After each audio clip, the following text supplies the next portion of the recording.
Right. The point was about that you really can't is that people who are arguing against the free market are arguing in favor of government intervention because of how badly government intervention fails.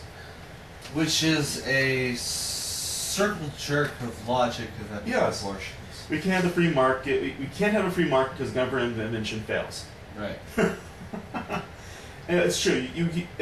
It's not like I'm really a pie in the sky kind of deal. I know it's not going to be perfect, but you're less much. But the people who are going to be better are going to be more. Are going to have a much bigger share in. I saw work. a video on Russia Today in which one of the BBC News reporters actually mentioned that there is more than one BP oil spill in that Gulf of Mexico region right now. Oh, wonderful. In fact, according to Greg Palast of BBC News, the part of the bottom rock is gushing oil right now. Mm-hmm. So it's more than just the collapsed well at the moment. Okay. And Well, any bit of help helps out. You can't be absolutely 100% perfect on a lot of things, and sometimes you only find out that something else is happening because the thing you were focused on has been stopped or slowed. right. Anyways, now, we mentioned the pond stuff that we're not going to go into any detail because you're going to do the whole expose on the channel for, right?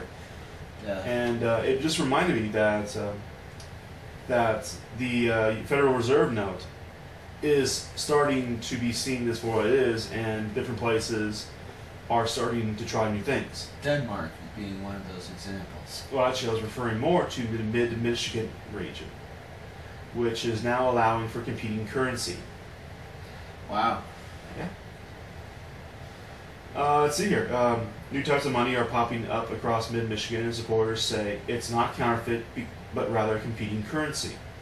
Right now, you can buy a meal or visit a chiropractor without using actual U.S. legal tender, or the Federal Reserve note. Right.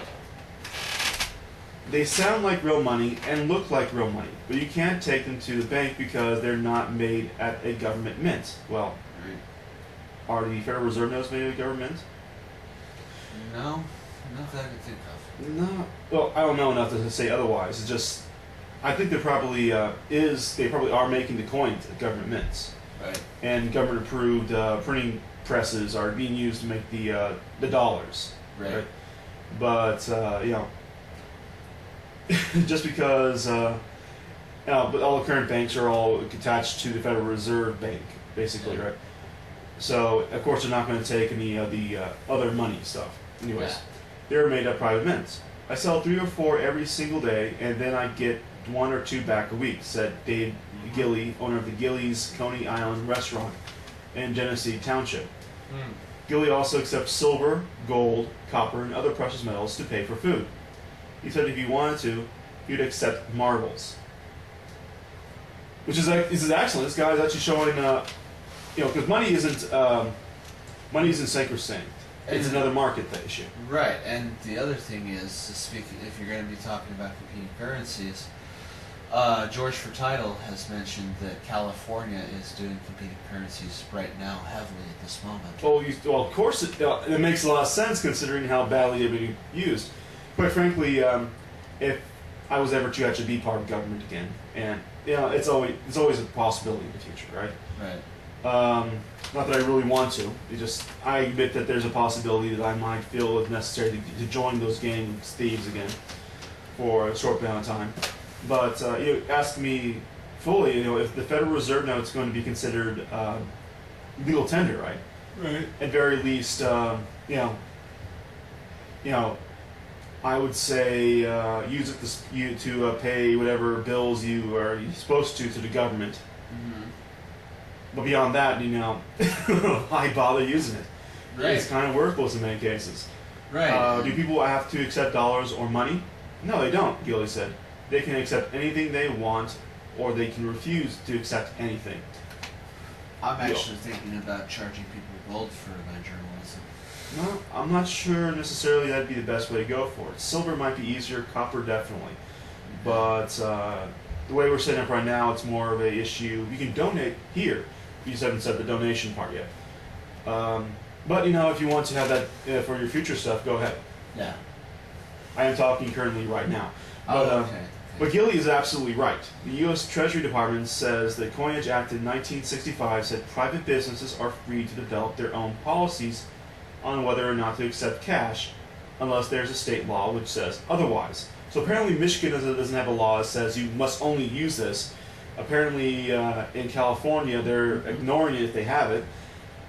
I think the real question is whether or not we have that in Idaho. But that's another subject for another day, honestly. I can contact my sources later. Yeah.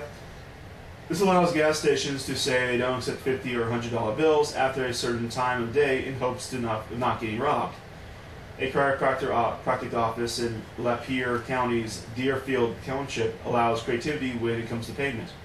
This establishment accepts any form of silver, gold, chicken, apple pie if someone wants it out with me. Works it out with me. Says the doctor, apparently. I've taken many things. And said Dr. Jeff Kachunian, I guess is how I pronounce it, says he's used this Ron Paul half troy ounce of silver to get $25 worth of gas from a local station. Wow. Well, the government and banks don't accept them, many others do. So, hey, I see no reason why not to have some kind of competing currency as an existing or somebody brought up here. Remember always when you come to this kind of situation that the fact of the matter remains is that you, if they won't accept it, don't throw a hissy fit, pay the way they want to accept it, and that if you don't want to take it, it's your business. Great. I would also mention, though, if you're going to pay with silver and gold at any gas station out there, it might be in your best interest to go talk to the attendant first. Gotcha. Also, speaking of banking, Bank of Ireland, Ireland's central bank, is to cut 750 jobs. Well, I'm sure it's something good there, but most people don't see a job cut as being anything good. What's the deal? Let me look it up. As far as I can tell, Bank of Ireland has confirmed that it will be cutting its workforce by 750 people. The announcement comes after it yesterday received approval for its restructuring plan as required under state aid rules. In a statement, the bank says the job cuts will be on a voluntary basis over a 2-year period. It is thought that many of the jobs will come from support and operational staff linked to these businesses in Ireland and the UK. Bank of Ireland employs more than 14,500 people. More than 2,000 staff have already left the bank since March 2008, mainly because it did not replace employees who left. In a statement, the bank said the job cuts would help achieve its objectives to become more focused and efficient.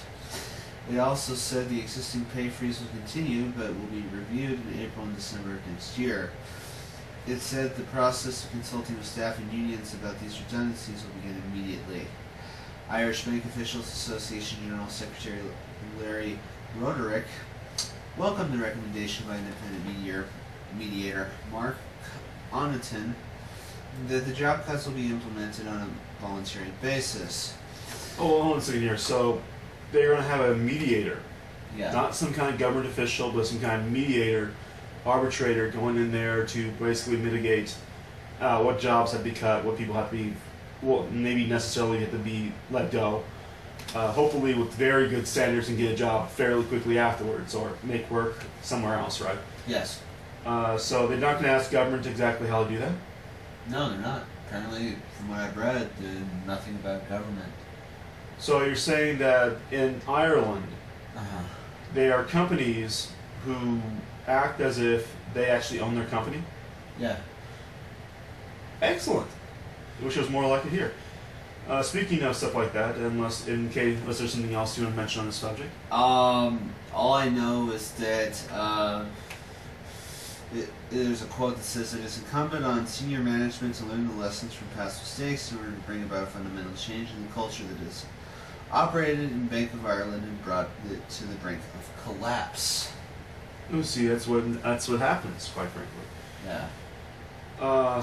But my big question, and I try to segue off this, so I'm going to probably fail heavily about, is do you believe in intellectual property?